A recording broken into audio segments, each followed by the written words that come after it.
Starting with the greatest name of Allah, who is the most merciful and almighty. अस्सलाम वालेकुम dear students. आज हम एक important concept पढ़ने जा रहे हैं, that is latent heat of fusion and latent heat of vaporization. But before we directly go to these terms, first we will understand some basic concepts. Dear students, अगर किसी substance को, किसी material को, किसी मैटर को, चाहे वो solid हो, लिक्विड हो, गैस हो, अगर हम उसे हीट दें तो आमतौर पे क्या होता है? आपके जहन में यही होगा कि अगर हम किसी सब्सटेंस को हीट देंगे तो उसका टेम्परेचर बढ़ेगा। ये ऑलरेडी हमने अपनी प्रीवियस क्लासेस में भी पढ़ा है कि अगर आप किसी सब्सटेंस को हीट दोगे तो उसका टेम्परेचर इंक्रीज़ होता है। लेकिन क्या हमेशा ऐसे ही होगा? क्या हर दफ़ा हीट देने पर टेम्परेचर इंक्रीज़ होता है?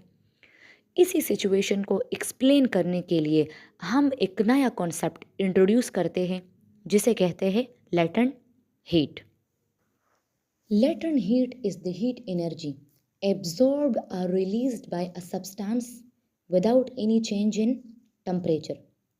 So basically latent heat वो हीट एनर्जी है जो कोई भी सब्सटेंस या कोई भी मटेरियल एब्जॉर्ब करेगा या रिलीज़ करेगा, लेकिन उस सब्सटेंस का या उस मटेरियल का टेम्परेचर इंक्रीज नहीं होगा। Now to understand this better we need to understand another concept which is phase change. Phase change means a change in the physical characteristic or physical state of a substance. Face change का मतलब है किसी भी substance का अपने physical state को बदलना यानी चेंज करना। हमारे पास डिफरेंट स्टेट्स ऑफ मैटर है, but the three important one is solid, liquid and gas. जब मैटर एक स्टेट से दूसरे स्टेट में यानी सॉलिड से लिक्विड में या लिक्विड से गैस में या गैस से वापस सॉलिड में कन्वर्ट हो जाए तो इसे हम कहते हैं phase change. Next is type of phase change. हमारे पास फेस चेंज के टोटल 6 मेन टाइप्स हैं, that is melting, freezing, vaporisation, condensation, sublimation and deposition. पहले समझते हैं मेल्टिंग। मेल्टिंग वो प्रोसेस है जिसमें सॉलिड कन्वर्ट होता है लिक्विड में। इसकी सबसे कॉमन एग्जांपल है आइस यानी बर्फ़। अगर आप आइस को हीट दोगे तो वो आइस कन्वर्ट होता है वाटर में यानी सॉलिड कन्वर्ट हो रहा है लिक्विड में।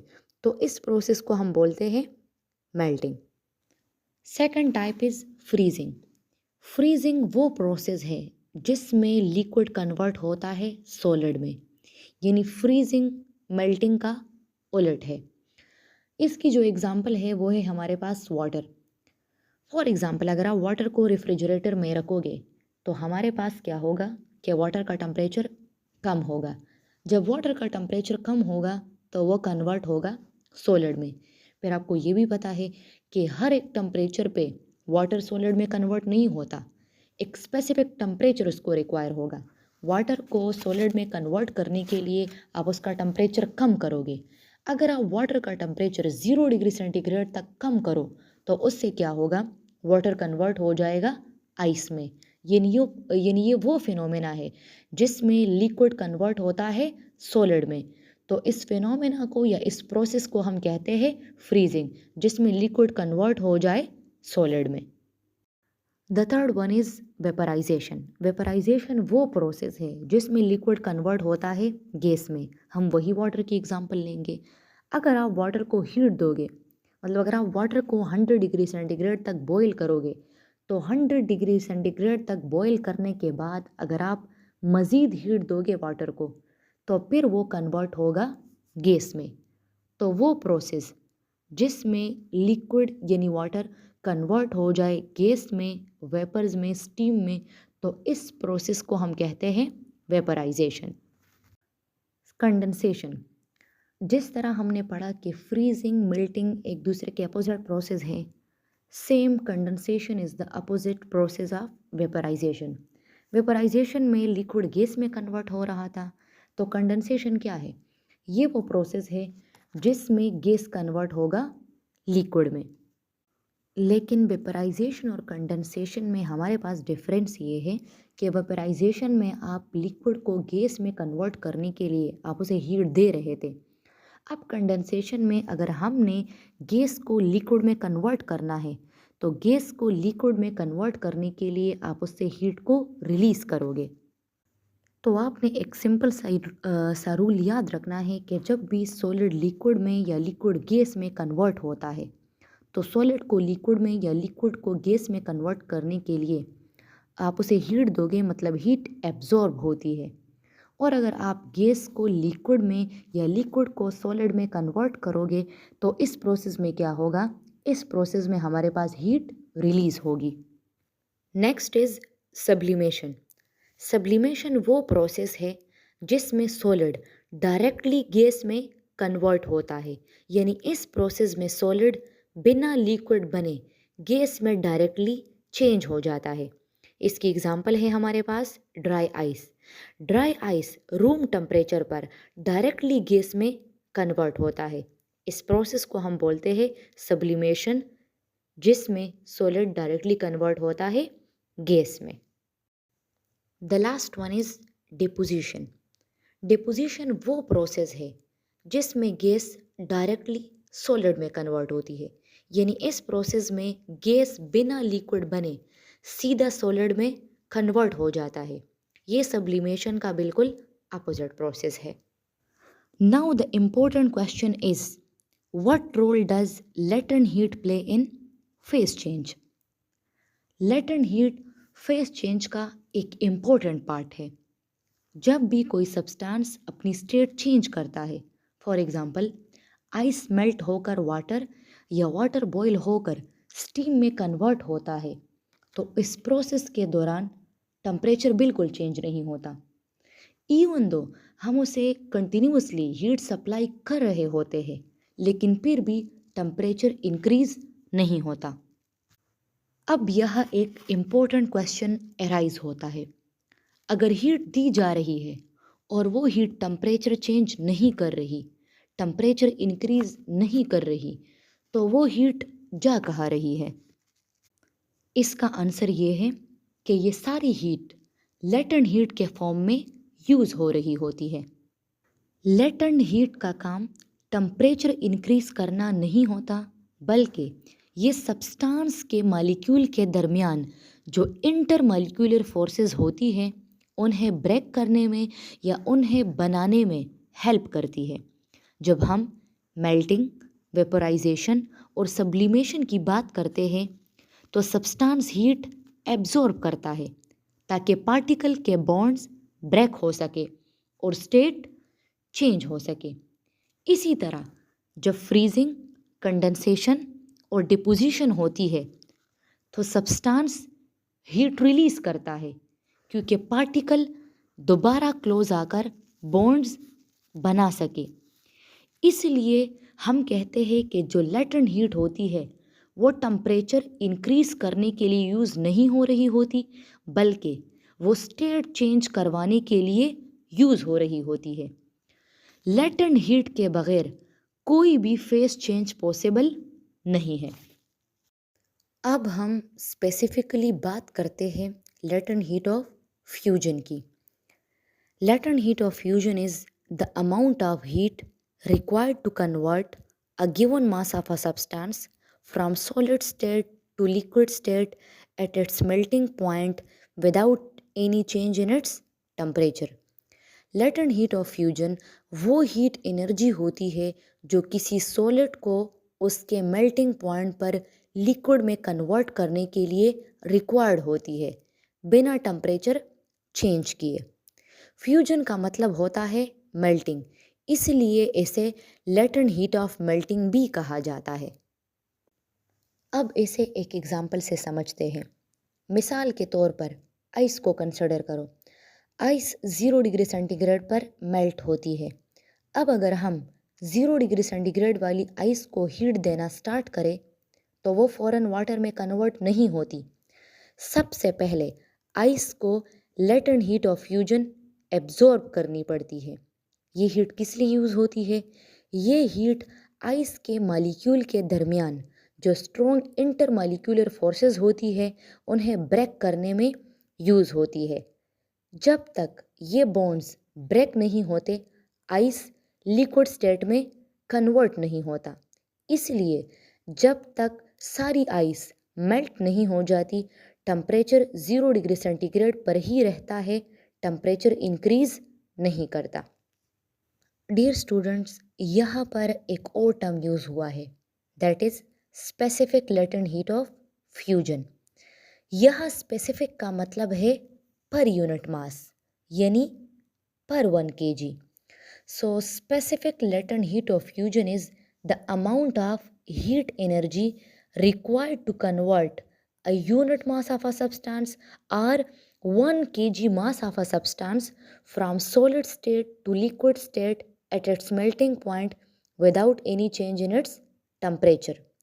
यानी specific latent heat of fusion वो हीट होती है जो 1 kg सॉलिड को उसके मेल्टिंग पॉइंट पर लिक्विड में कन्वर्ट करने के लिए रिक्वायर्ड होती है बिना टेम्परेचर चेंज किए।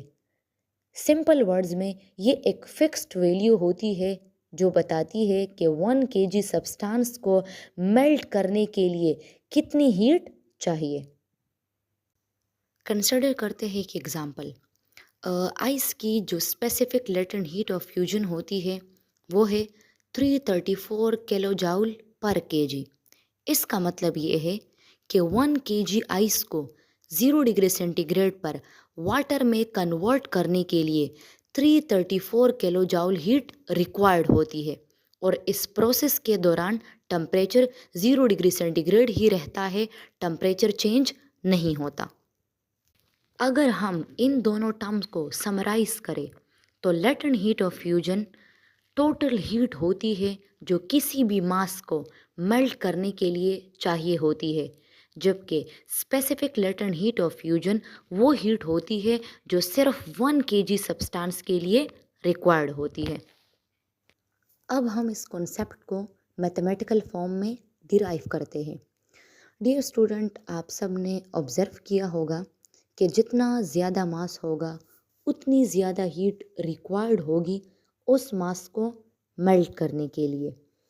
इसका मतलब क्या है कि हमारे पास जो हीट है वो डायरेक्टली प्रोपोर्शनल है मास के, यानी अगर मास ज़्यादा होगा तो उसको मेल्ट करने के लिए हीट भी ज़्यादा रिक्वायर्ड होगी, और अगर मास कम होगा तो उसको मेल्ट करने के लिए हीट भी कम रिक्वायर्ड होगी।